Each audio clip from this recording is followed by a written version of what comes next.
Hey everyone, it's Allie, and today I want to talk about how to actually make some money in this game because, well, almost everything sucks. If you're a new player that doesn't really know how to make any money, or if you're someone who is in tier 15 maps and you're just randomly doing maps hoping for a big drop, I'm going to show you today that Ultimatum is most likely going to become your best friend. This strategy is going to give you what normal maps basically can't give you, which is going to be consistency, where you're going to constantly make money every single Ultimatum run that you do. They can then use to upgrade your build to make it stronger. You don't have to rely on any sort of big drops, and most importantly, this strategy requires zero magic find to work, which in my opinion is going to make this feel absolutely amazing to farm. There's even going to be two variants of this strategy, a normal variant and an easier variant, and that easy variant makes as much money per hour as tier 15 maps would, with the normal variant making substantially more money per hour, meaning no matter what you do, even if you can't handle the full strategy, you'll still make a lot of money, which you can then use to upgrade your build to make it stronger to then possibly do the proper strategy. Now, this isn't going to be a super end game farming strategy. It's going to fall flat in comparison to things such as breach farming. But if you're someone who isn't at that point and you're struggling to make money, which seems to be quite a large portion of the player base, as most high-end strategies are pretty exclusive right now, this is most likely going to far exceed pretty much whatever you were doing before. So with that said, let's get into it. Let's talk about everything they need to know about ultimatums, and let's get you along your way to making some money. What we should go over first is what we're going to actually be running. Ideally, in this strategy, we're going to be doing 10 trial inscribed ultimatums. Now, if you can't handle the 10 trial ultimatums, you can do 7 trial ones instead. They're going to make you substantially less money, but they should be on par with T15 maps.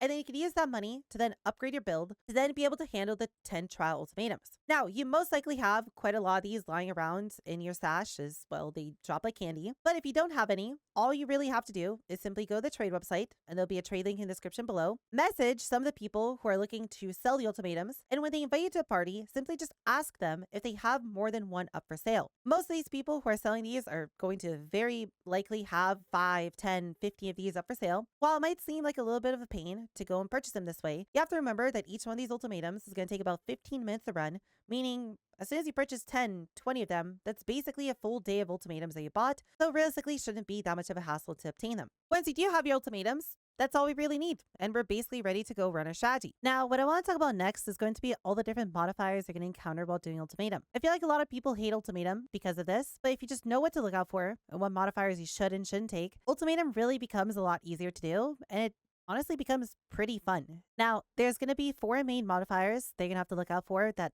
pretty much break your ultimatum. And there's going to be quite a few that might be pretty challenging to deal with, along with quite a few that are pretty much do nothing and are basically a freebie for that specific wave. The 4 that you need to be on the lookout for, that you need to do everything you can to avoid, are going to be pyramid beams, petrification statues, enraged bosses, and volatile fiends. These are all just horrible.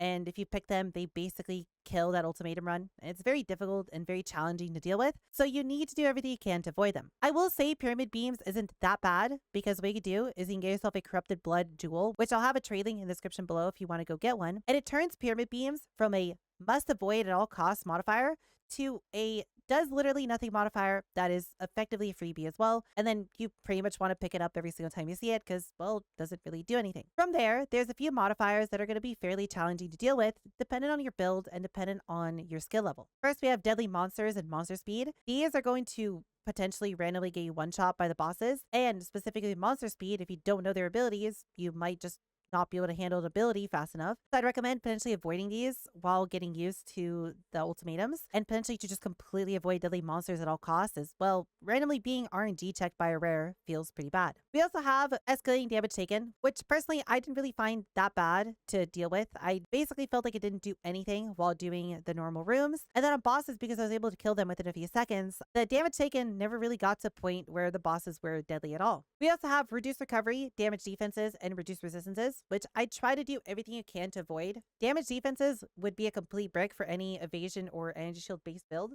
as it just completely kills your defensive layers. While with reduced recovery, I personally didn't find it too bad at tier 1, but I would never, ever recommend to take tier 2, as it basically makes it so you can't heal anymore. And then with reduced resistances, just being a mod that I tried to do everything I can to avoid anytime it came up. Now, It might be okay every now and then, especially if the 2 other modifiers that you are given are horrible and this is your best option. But do be careful, as it does make you fairly squishy, and you should under no circumstance ever take the tier 2 version of it. We then also have chaotic monsters and toxic monsters, which if you are not a chaos inoculation build can be pretty deadly. But if you're a chaos inoculation build, these literally don't do anything. And what I'd recommend is to maybe try and get yourself a little bit of chaos res if you're going to come to ultimatums, as that by itself should pretty much knock the edge off of both of these mods. Lastly, we have Stalking Shade, which honestly is going to be up to you to decide if it's a bad modifier or not. Personally, as a melee build, I had no issue with Stalking Shade tier 1, but I would never recommend take tier 2 or tier 3, as a Stalking Shade becomes kind of a pain in the ass past that, and a tier 1 doesn't really do anything. So pick it up a few times, see if you mind it or not, and if you don't, great. There's also going to be a combination of modifiers that by themselves really don't do anything, but can be really deadly if you combine all of them together, which is going to be Heart Tethers, Impending Doom, and Blood Globules. These on their own are completely fine and very easy to deal with, and honestly do so little damage that you could pretty much just face tank all of them without really worrying. But if you take all 3 together, your game kind of becomes a bullet hell, and it becomes very miserable very quickly. So just try to do whatever you can to not take all 3. Taking 2 of these 3 together isn't too bad. Blood Globules and Impending Doom might feel a little bit bad, but Heart Tethers plus any of the other 2 feels really, really good. Lastly, we have all the modifiers that just basically don't do anything and are either completely free or are a minor nuisance. We have things such as Lessen Reach and Time Paradox, which are just completely fine and they don't matter. Things such as Unstoppable Monsters, Resilient Monsters, and Entailing Monsters, which also basically don't do anything. You realistically should have some penetration in your builds and in every build, so the 40% all res from Resilient Monsters shouldn't really be too big of a deal, as your pen wasn't doing anything in the first place before Resilient Monsters. And then to add on to that, we have Stormcaller Runes, which at tier 1 and tier 2 basically aren't that big of a deal, but I'd recommend for you to never take tier 3 Stormcaller Runes if you can avoid it, as it does feel pretty oppressive. And then we have the 3 meme nodes that are so undertuned that you could basically completely ignore, of Shocking Turrets, Burning Turrets, and the Vol Omnitech. These abilities just are super undertuned and do 0 damage, and you can just kind of ignore and face tank and pretend they're not there. So you can just see these as free modifiers as well. The majority of the mods aren't really that bad, and as long as you make sure to avoid the really, really bad ones of Pyramid Beams without a Corrupting Blood Jewel, Petrification Statues, Volatile Fiends, and Enraged Bosses, everything else isn't realistically that bad to deal with. Finally, let's talk about what the loot is going to look like from this. For this video, I end up doing 50 ultimatums, which I feel like is a pretty good enough sample size to ring out any RNG and to see exactly how much money we made. In this tab, I have all the loot that I end up picking up. While this isn't exactly everything, I filtered out a bunch of items that you're most likely not going to sell anyway, just so we can look at exactly what the bulk of the profit's coming from. As you can see in here, we have a lot of soul cores. We have all the different boss fragments, along with a little bit of raw currency. This raw currency is really consistent because the bosses will either drop you a Vol Orb or a Chaos Orb every time you kill them. And then at the end of each ultimatum, you're guaranteed a boss fragment, and you're guaranteed 3 soul cores per run that you do. The nice thing about these soul cores is that they are guaranteed in how much value they're going to be worth because of what people are currently doing with them. What you could do is you can take these soul cores and come over to the reforging bench, and you can put them in here and reforge them into another random soul core. Now, I highly do not recommend for you to do this, as you'll basically be wasting your money doing it, but the point is that people can reforge these, and there is a chance for them to hit the Magic Find soul core, which is currently worth several div because, well, it's Magic Find. Because of that, all soul cores, even the ones that aren't really very good, are worth something because people are just going to buy them up to reforge them. That means every soul core is worth at least somewhere around 5.5 Exalted right now, as that is the price at which people are willing to buy them to reforge them. No matter what, you're basically guaranteed 16 Exalted Orbs per run that you do through those. If we want to look at all the loot that we have in a notepad, this is the price of everything I got, along with the prices that I'm using to calculate all this. What I want to mention about these prices is that they're going to most likely change throughout the day. For example, with Deadlies being worth 21 Exalted when I did all this math. But if we want to look at the current price of them, we can see that they're currently 21/22, almost 23. And I've seen these go as high as 30 Exalted each at different periods during the day. What I'm trying to say here is that you shouldn't immediately sell all the loot that you get from this as you get it, unless you absolutely need the currency to immediately buy yourself some upgrades, and to instead stock the currency exchange every few hours and see what price they're looking like to see if it's going to be worth selling or not at that given time. With that said, the profit here is pretty consistent, as everything here drops fairly often, and as you can see, I did end up getting 2 Magic Find Soul Cores in the 50 that I did. And from all my data, as well as from a lot of other people doing the strategy at the same time as me, it seems like the Magic Find Soul Cores have about a 1 in 20 ultimatum average drop rate or so. Obviously, that is average and it's just down to RNG. So you could potentially find 10 of these in your first 5 ultimatums, or you could potentially not find one for the first 100 ultimatums that you do. Either way,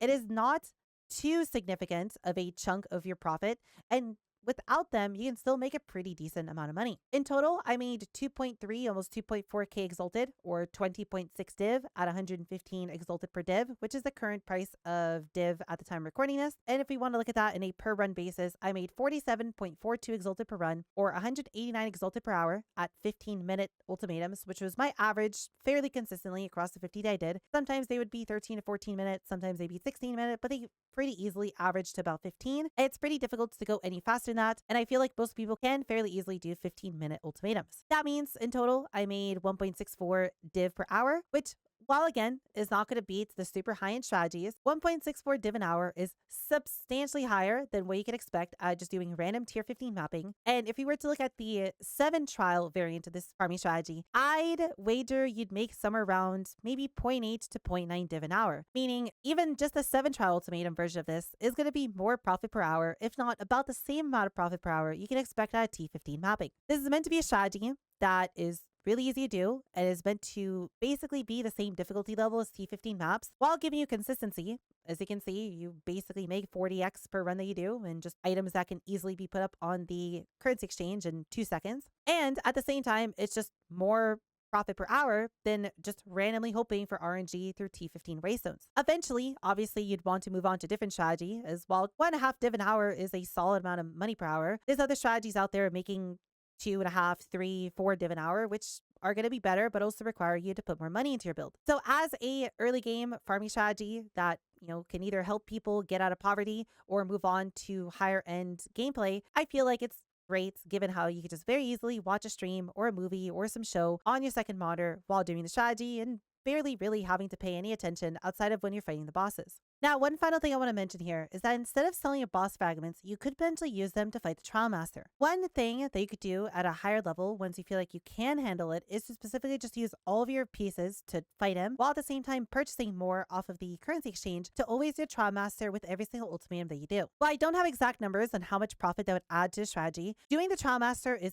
highly profitable as some of the uniques that he drops are highly valued for a lot of in-game builds currently. And if you can handle Trialmaster, which is a fairly challenging fight, but if you've done the 4th boss in the Trial the Schema, it is apparently substantially easier than that. So it might be something worth considering to see if you can handle the boss. Do keep in mind that you can't just do 1 or 2 Trial Masters to see an increase in profit, and you'd have to kill 20, 30, 40 Trial Masters to see a very large increase in loot, as you would need to hit the high value unique items such as the shield or adorned. I unfortunately can't put an exact profit number on him, but I would like to potentially revisit this video at a later date and do the same thing again with Trialmasters as a more mid/high-end farming strategy to see exactly how much Trialmaster can add onto strategy. But for now, I do just want to mention here, as I know people will ask about it, and yes, doing the Trialmaster would be worth it if you can handle it. If you have any questions on any of this, feel free to leave a comment in the comments below, and I'd be more than happy to help you as soon as I can. I also stream on Twitch every single day, so feel free to come by there and ask me any of your questions as well. If you just simply want to come by and be a part of our community, I'd be more than happy to stay there as well. And with all that said, cuties, I hope you have fun. If you do some ultimatum, I certainly enjoyed my 50 ultimatums, although it did get a little bit boring by the end, but hey, it happens after you do something for multiple days.